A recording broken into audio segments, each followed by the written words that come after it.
So some of you were with me on Thursday morning at Presence Practice. Um, we had kind of an unusual uh, session in which we had some space in which to hear the voices within the community. People got to share in response to a question that I was asking.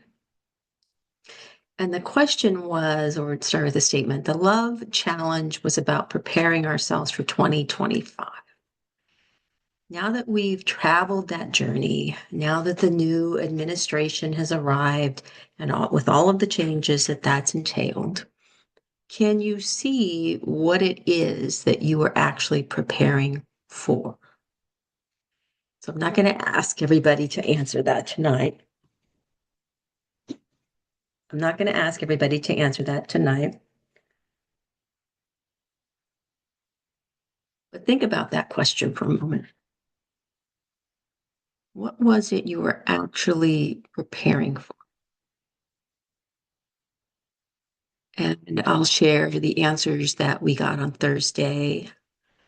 Um, I was preparing to remain in love with friends or family members who believe differently than I do. I was preparing for the unknown, learning to surrender moment to love because anything beyond this moment is fraught and unknown. I was wanting to feel a part of something that's trying a new and different way in a sea of negativity and to counter the darkness. I wanted to be able to see people as individual souls, no matter what opinions they have or how wrong I think they are. I wanted to be prepared to be curious about the other person and see the beauty of who they are and their essence. I wanted to even just play with the possibility that love might actually be greater than hate.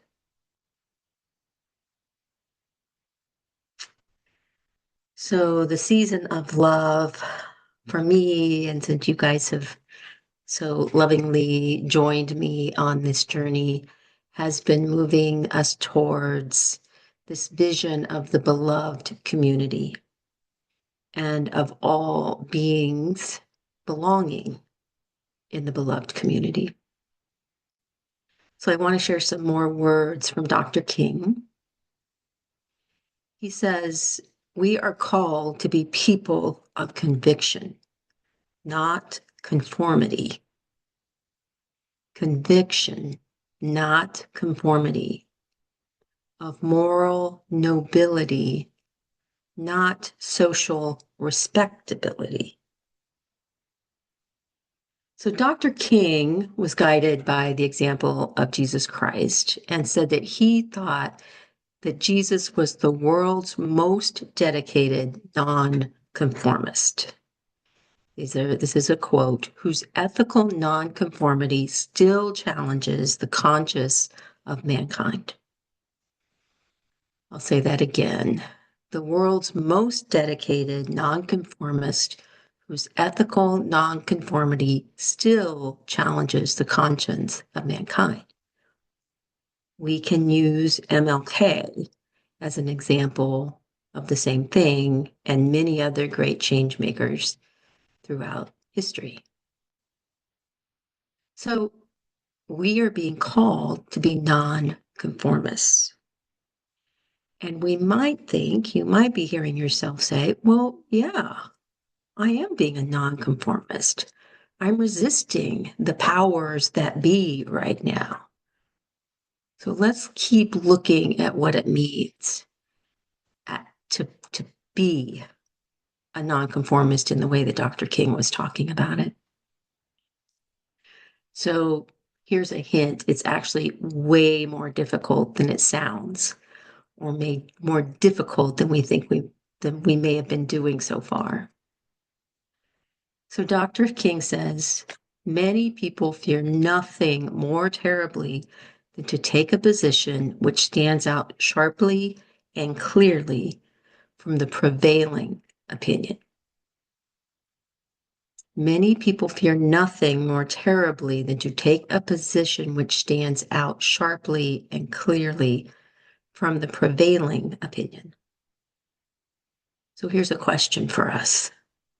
What is the prevailing opinion right now?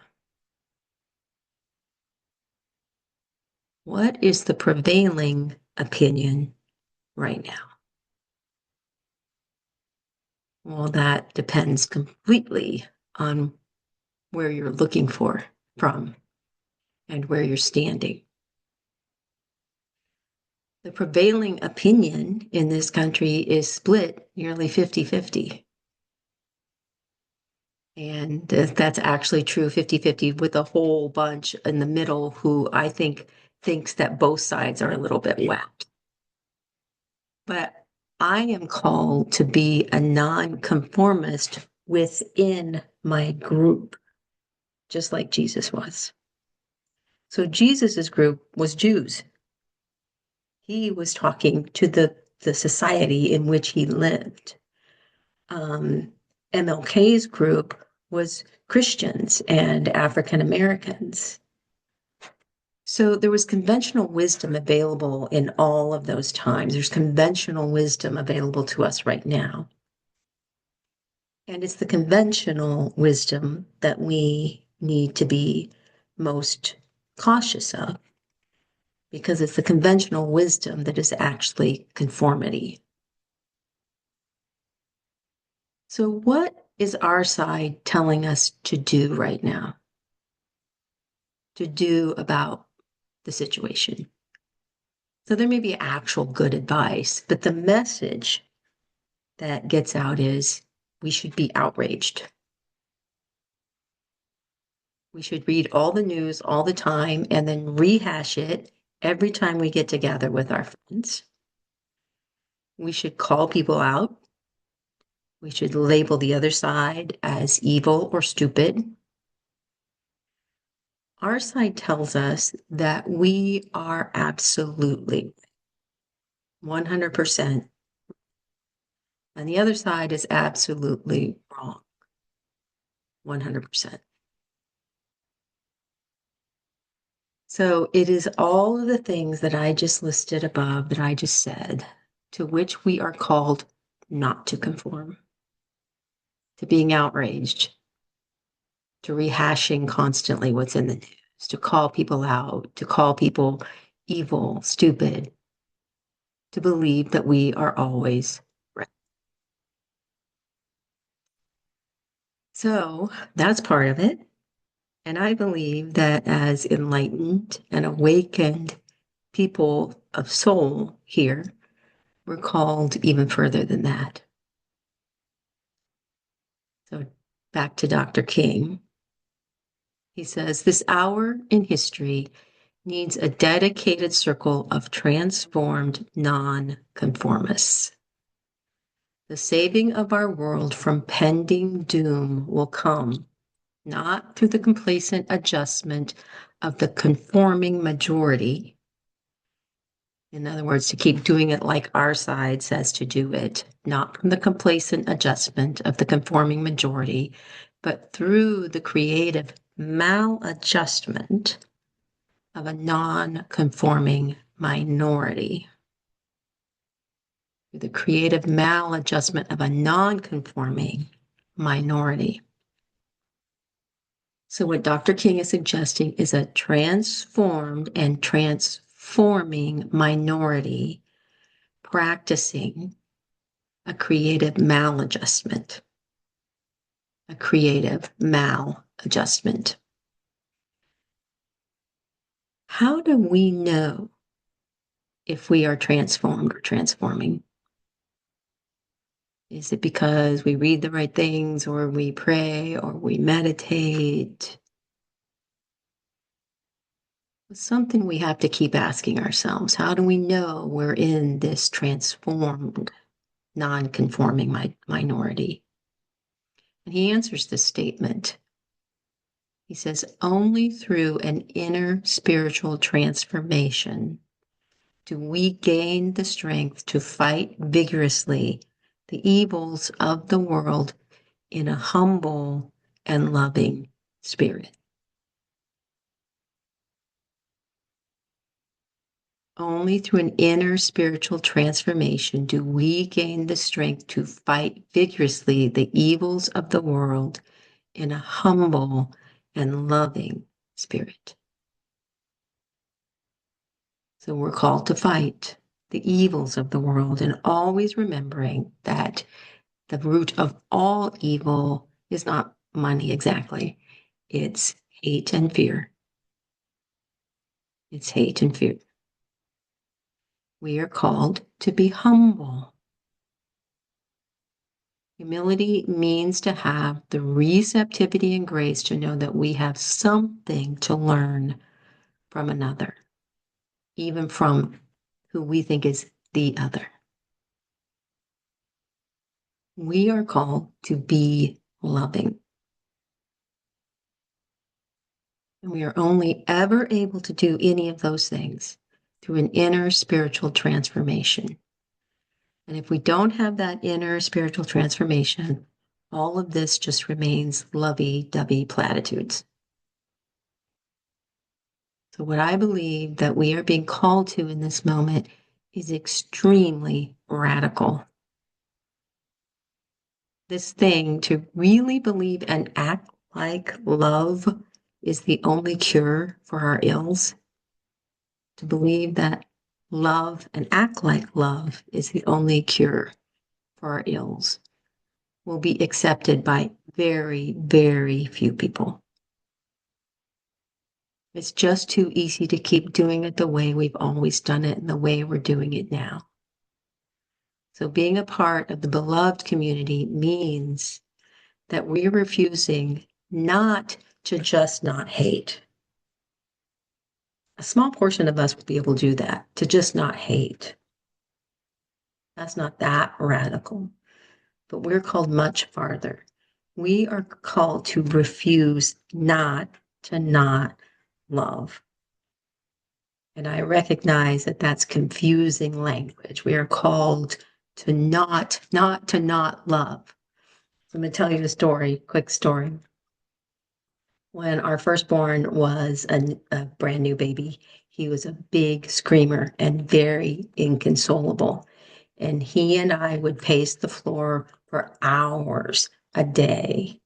And he didn't just cry, he arched, he pushed me away. Everything about it felt like rejection for me as his mother. And we would walk around the house, both of us crying. And my mantra was, you will not keep me from loving you. You will not keep me from loving you.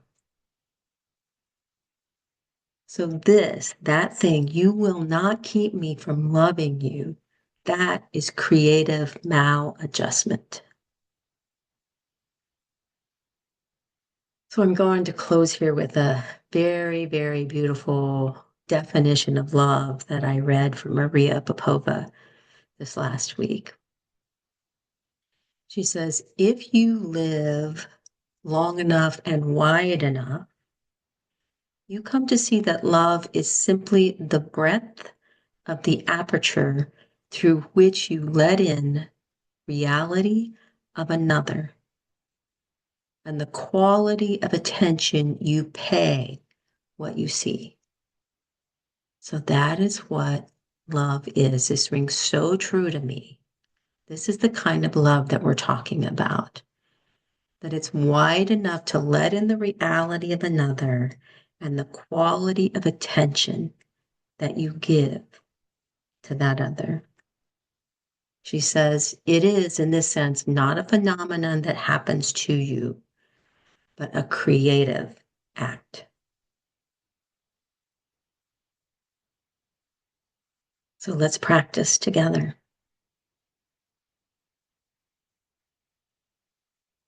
I invite us to take a deep breath in.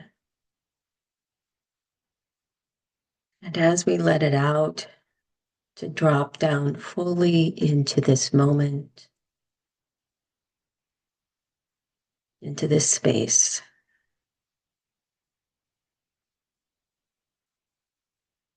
We are here now.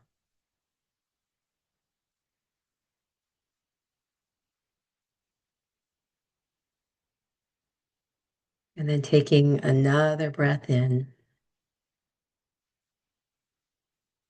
And as we let it out, we drop into the ocean of the love that is. The love that surrounds us. The love that fills us. The love that in some way is us.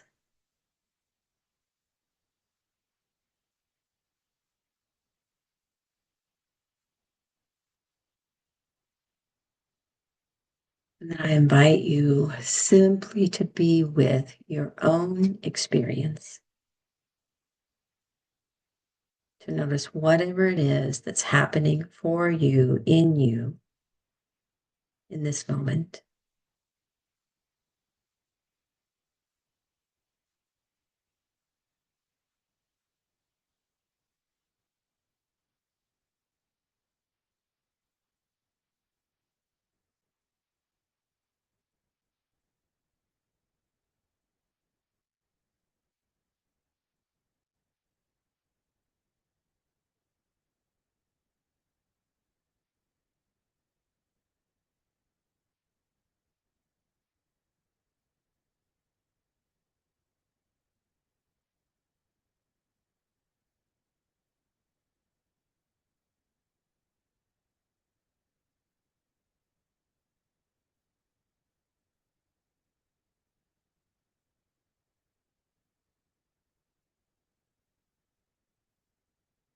We are in our first stage of surrender presence. And in this stage, what we're practicing is coming fully into presence.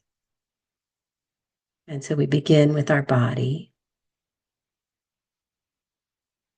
And as we notice each part of our body, we also let love fill our physical being,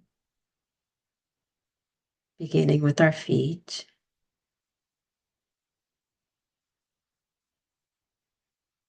our lower legs,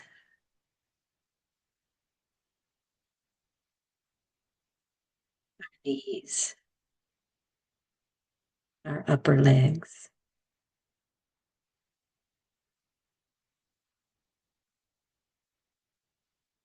We notice and let love fill our hips,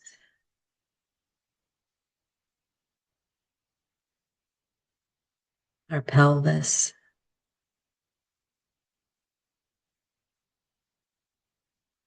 our belly, and letting love bathe all the organs of the belly.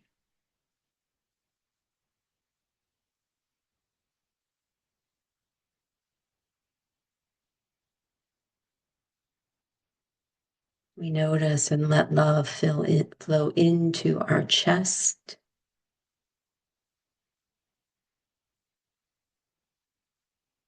into our physical beating heart.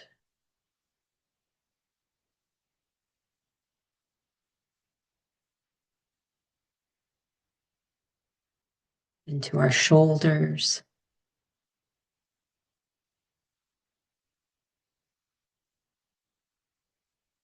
our arms,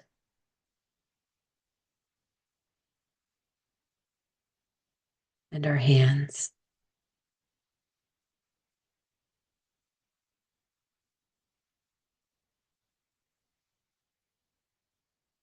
We notice our tailbone and let love flow up through the spine, including all the muscles, the rib cage of the back.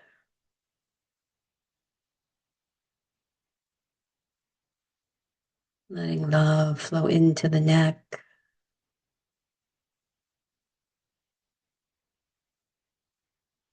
over the scalp,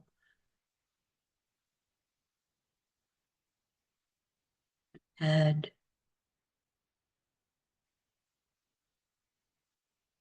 and coming to rest on our face.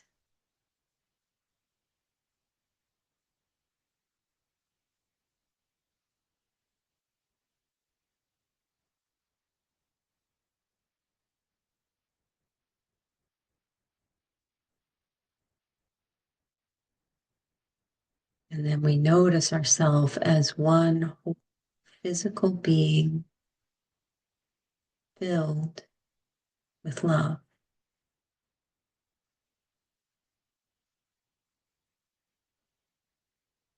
One whole physical being that is love.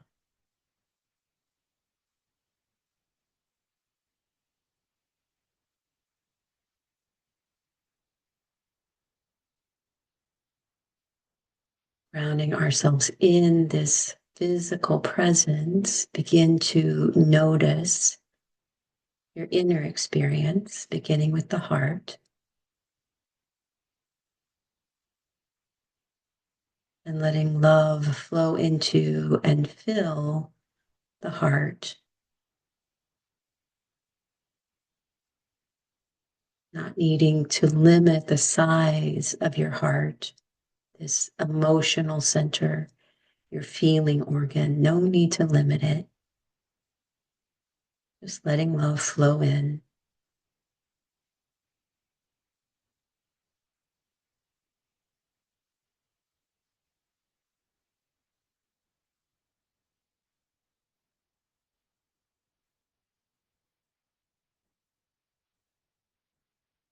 Letting love mingle with your spirit,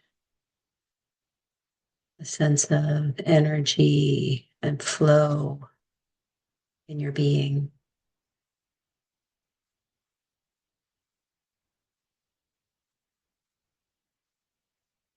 Recognizing love in your own aliveness.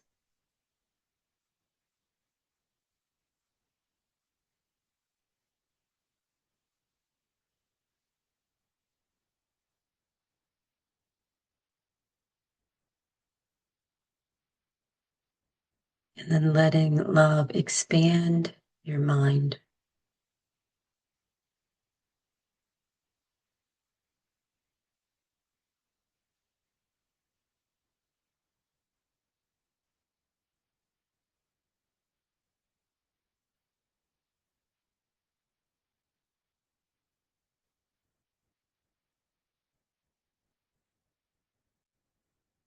And now experiencing, feeling your whole being,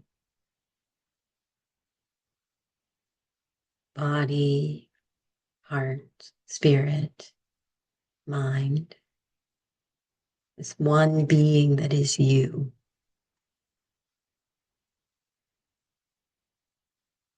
here, now, inseparable from love.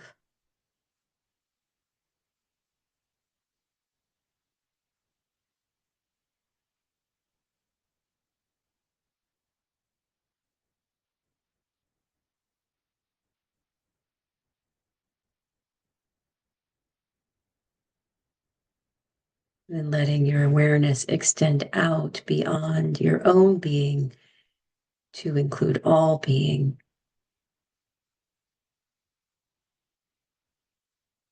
All being also in love, filled with love, inseparable from love.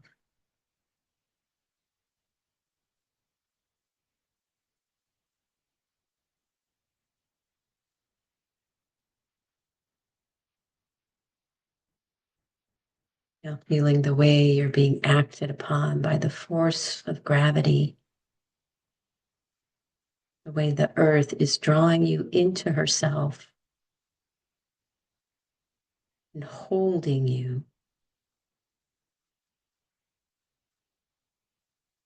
here.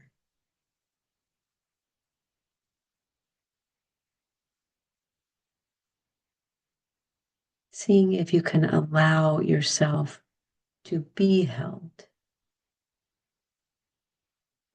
If you can relax enough to stop holding yourself, let it be done for you.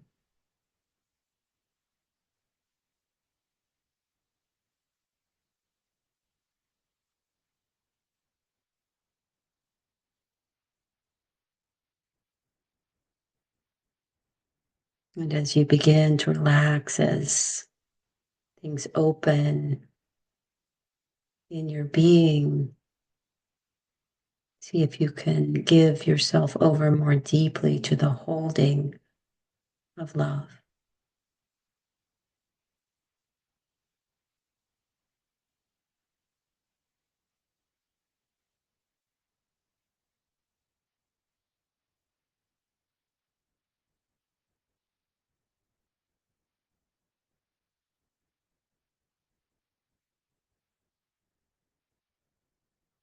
So remaining aware of your own presence, the way you are held. Begin to notice your breath. And join this very natural rhythm of receiving and letting go.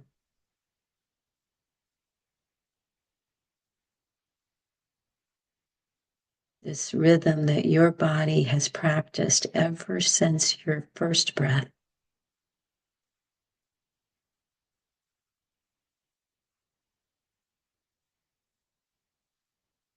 Body knows how to practice it, but our heart forgets.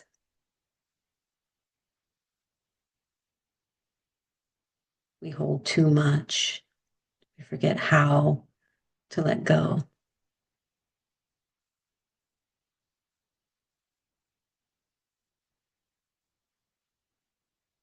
Just letting our breath be our teacher, we feel what it is like to release.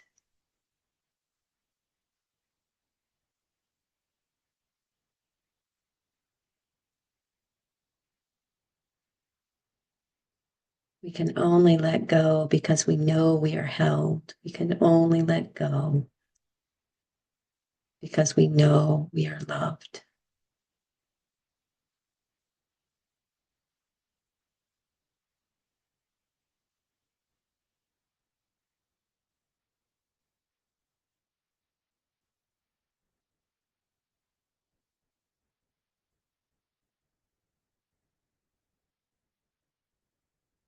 When you're ready, following that out breath all the way out into a space of complete surrender, letting go of anything, of everything.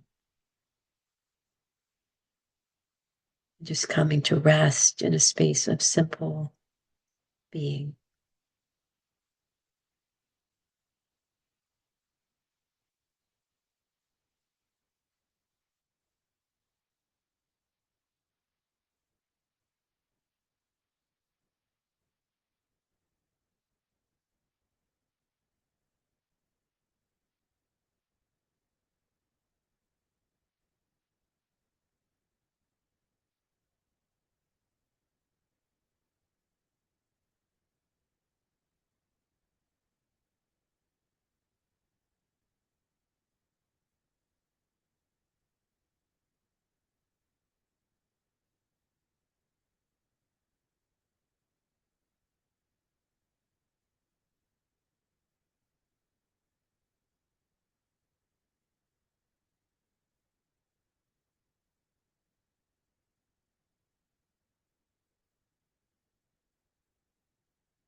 It is this space in which the ego begins to fall away. We can feel the truest part of ourself, our soul. The soul does not fear. The soul does not hate.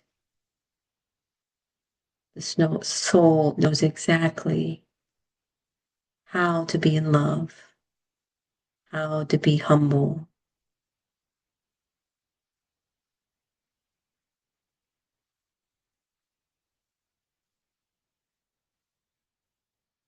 as you go about your week, as we go about our week, may we all have opportunities to really practice non-conforming.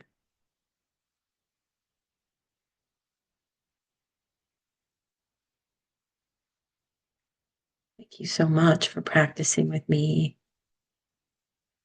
and supporting my own practice. I love you all.